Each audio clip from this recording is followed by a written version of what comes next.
जोहार दोस्तों, आप सभी का स्वागत है आपके अपने YouTube channel expert for Jharkhand में। दोस्तों, अभय तिवारी जो एसएससी का भी अब पुर्जा पुर्जा खोल रहा है और कई सारे खुलासे अभय तिवारी के द्वारा जो एसएससी भर्ती परीक्षाओं को लेकर के किया जा रहा है, जो कि 5 सालों में जो एसएससी के द्वारा जितनी भी परीक्षाएं आयोजित की गई है, उन सभी परीक्षाओं में भारी गड़बड़ियां हुई है दोस्तों। इससे नकारा नहीं जा सकता है और अब जो है अभय तिवारी ने कुछ ऐसे खुलासे किए हैं जो कि जेएसएससी के सभी अधिकारियों का अब जो है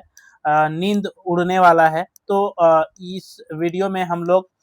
इस पर विस्तार से बातें करेंगे कि आखिर क्या-क्या खुलासा अभय तिवारी के द्वारा जेएसएससी को लेकर के किया गया है और जेएसएससी सीजीएल रद्द मतलब रद्द तो ये होना ही होगा दोस्तों। अगर सरकार इसे रद्द नहीं करती है तो जैसे आंदोलन अभी झारखंड में इतने व्यापक चल रहा है और आने वाले समय में ये जो गांधीवादी तरीके से जो पूरी आंदोलन की रूपरेखा चल रही है, अब भगत सिंह जो है बनने को छात्र तैयार हैं और छात्रों के द्वारा आंदोलनरत छात्रों के द्वारा जो है दोस्तों आपका आज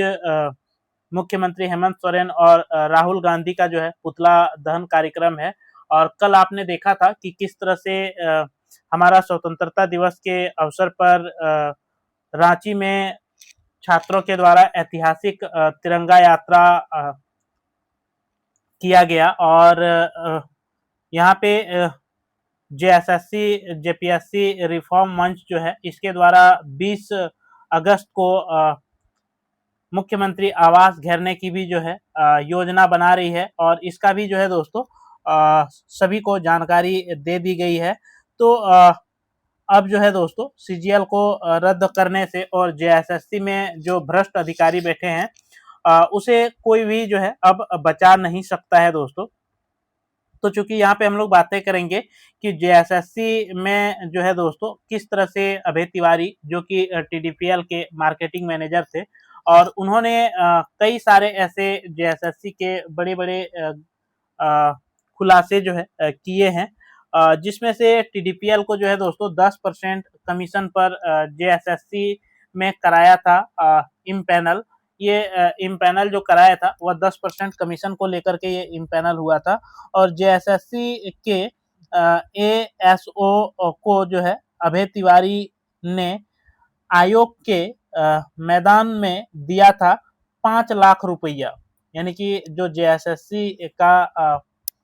सामने जो मैदान है वहाँ पे एक एएसओ को जो है अभय तिवारी ने 5 लाख रुपया दिया था। इसका भी जो है खुलासा अभय तिवारी ने किया है और जेपीएससी जेएसएससी की भर्ती परीक्षाओं में जो धांधलियों का जांच कर रही सीआईडी के सामने जो है आरोपियों ने कई ऐसे चौंकाने वाले खुलासे जो है किए हैं।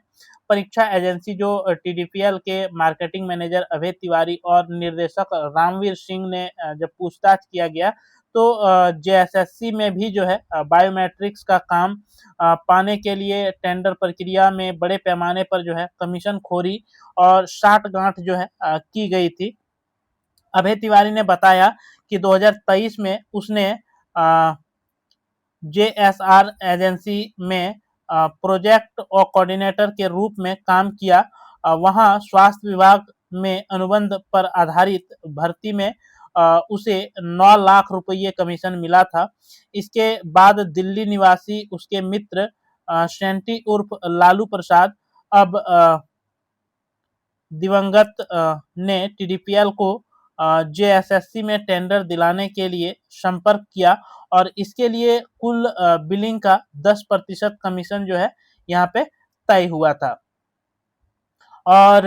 ये बहुत ही बड़ी खुलासा है जेएसएससी का दोस्तों। और अगर अभय तिवारी से जेएसएससी मामले में गहन पूछताछ की जाए तो जेएसएससी सीजीएल में किस तरह से खुद उसका सिलेक्शन हुआ और अपनी पत्नी और भाई का जो सिलेक्शन कराया है, ये सारी चीजें भी जो है सामने निकल कर आएगी अगर सीआईडी की टीम पूछताछ करती है। और जितने भी छात्रों का डाटा बताया जाता है, अगर उन छात्रों के पास पहुंचने का अगर प्रयास करती है सीआईडी टीम तो निश्चित तौर पे जो जेएसएससी में 5 वर्षों में लगातार जो नियुक्तियां हुई है, उन सभी नियुक्तियों में काफी गड़बड़ियां जेएसएससी के द्वारा हुई है दोस्तों। इससे अब बचा नहीं जा सकता है और जेएसएससी के जितने भी अधिकारी और पदाधिकारी हैं, सभी का अब जो है नींद उड़ा हुआ है और सभी जो है चैन की सांस जो है लेने को बेचैन है। इतनी बड़ी जो धांधली किया है दोस्तों नियुक्तियों में, झारखंड के सभी नियुक्तियों में, वह अब जो है सामने दिख रहा है। और इधर जो आपका जेपीएससी का सदस्य अनिमा हाजदा था और धर्मेंद्र और अरुण से भी जो है पूछताछ किया, तो अनिमा इसमें जो बोला कि मैं निर्दोष हूं, ख्यांगते के स्तर पर जो है टीडीपीएल का चयन हुआ है, यानी कि टीडीपीएल एजेंसी का जो चयन हुआ है वह जो जेपीएससी के तत्कालीन अध्यक्ष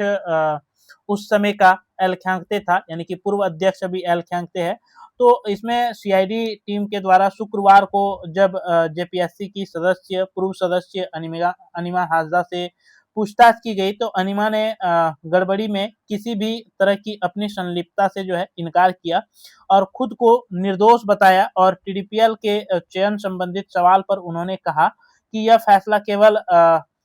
तत्कालीन अध्यक्ष जो है एल ख्यांगते के स्तर से लिया गया था और एजेंसी के चयन में अन्य 3 सदस्यों की भी भूमिका पर जो है वह कोई ठोस जानकारी नहीं दे सकी। उन्होंने कहा कि प्रशासनिक कार्यों की निगरानी के बावजूद उन्हें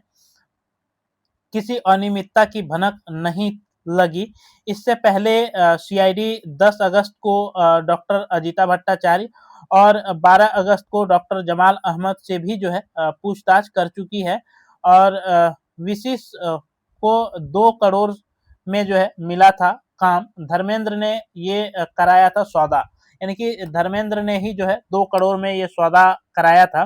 जिसमें सीआईडी ने रिमांड पर चल रहे पूर्व अध्यक्ष एल ख्यांगते के कंप्यूटर ऑपरेटर जो धर्मेंद्र कुमार है, इससे जब चौथा दिन लगातार पूछताछ किया, तो बिम्सिस टेक्नोलॉजी के निर्देशक अरुण कुमार उर्फ अरुण शर्मा को जब तीसरी दिन पूछताछ के लिए बुलाया और जांच एजेंसी ने दोनों आरोपियों को आमने सामने बिठाकर जब क्रॉस वेरिफिकेशन सवाल किए गए, जिसमें कई चौंकाने वाले खुलासा हुआ। ऑपरेटर जो धर्मेंद्र ने कबूला कि पूर्व अध्यक्ष का खास होने के कारण वह जो है उनके लिए वसूली से लेकर के परीक्षा एजेंसी सेट करने तक का जो है काम संभालती थी। वहीं निर्देशक अरुण कुमार ने स्वीकार किया कि जेपीएससी में काम पाने के लिए 2 करोड़ रुपया का जो है सौदा तय हुआ था और जिसे धर्मेंद्र ने जो है यहाँ पे ही कराया था, यानी कि धर्मेंद्र के द्वारा ही जो है ये कराया गया था। और घाटा होने पर टीडीपीएल जो है एजेंसी हटी और फिर जो है वेबल को जेएसएससी में जो है एग्जाम कराने का जिम्मा दिया गया था। तो अभय तिवारी ने बताया कि टीडीपीएल एजेंसी को सबसे पहले जेएसएससी सीजीएल परीक्षा में बायोमेट्रिक्स काम मिला था। हालांकि तय दरें कम होने की वजह से और घाटा होने के कारण जो है कंपनी ने आगे काम करने से इनकार कर दिया और जिसके बाद जो है आयोग ने उसे डी इम्पेल करते हुए इसके बाद अभय तिवारी का संपर्क वेवेल एजेंसी से हुआ। उन्होंने उल्लेखनीय हो कि वेवेल एजेंसी पर भी जो है बोकारो में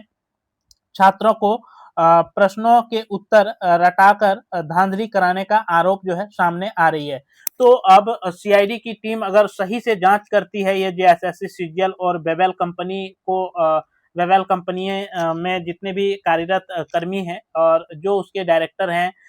जो उसके संचालक हैं, उन सभी से अगर गहन पूछताछ करती है जेएसएससी सीजीएल मामले को लेकर के, तो यकीनन सारी चीजें जो है दोस्तों आपका धीरे धीरे जो है सामने आना शुरू हो जाएगा। और यहाँ पे आप जो देख सकते हैं दोस्तों कि ये एक मार्कशीट जो है ये जारी किया गया है। ये मार्कशीट जो जारी आपका किया गया है दोस्तों, इसमें से 3 पेपर का एग्जाम का मार्कशीट जो है यहाँ पे आपको दिख रहा होगा। यानी कि एक अभ्यर्थी ऐसा है जो कि 296 नंबर आपका लाता है पेपर 2 में, और पेपर 2 में कुल 100 प्रश्न होते हैं। 100 प्रश्न में 300 मार्क्स जो है यहाँ पे होते हैं, यानी कि 300 मार्क्स में 296 लाता है। तो 4 मार्क्स अगर उसका कट रहा है तो 4 मार्क्स इसका किस आधार पे कटा दोस्तों? ये बड़ा ही सवाल जो है जेएसएससी के ऊपर खड़ा होता है। और क्या संभव है कि 100 प्रश्नों में 296 यानी कि 300 नंबर में 296 नंबर लाना? और यहाँ पे जो आप देख सकते हैं दोस्तों कि पेपर तीसरा जो होता है ये कॉमर्स का अभ्यर्थी है, ये नगर पालिका का रिजल्ट है, रेवेन्यू इंस्पेक्टर में जो है इसका सिलेक्शन हुआ है। और पेपर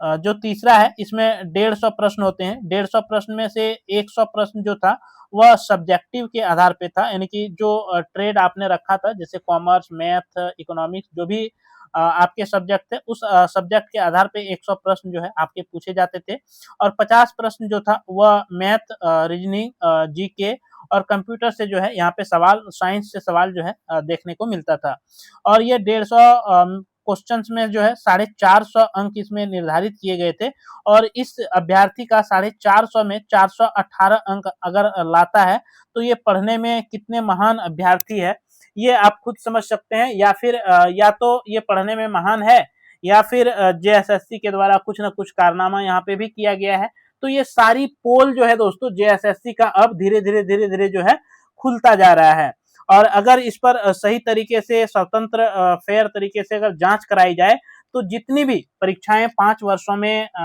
जेपीएससी या फिर जेएसएससी के द्वारा जितनी भी परीक्षाएं आयोजित की गई है झारखंड में, उन सभी परीक्षाओं में बहुत बड़ी मात्रा में धांधली जो है किया गया है और सभी नौकरियों को यहाँ पे बेचा गया है दोस्तों। तो अगर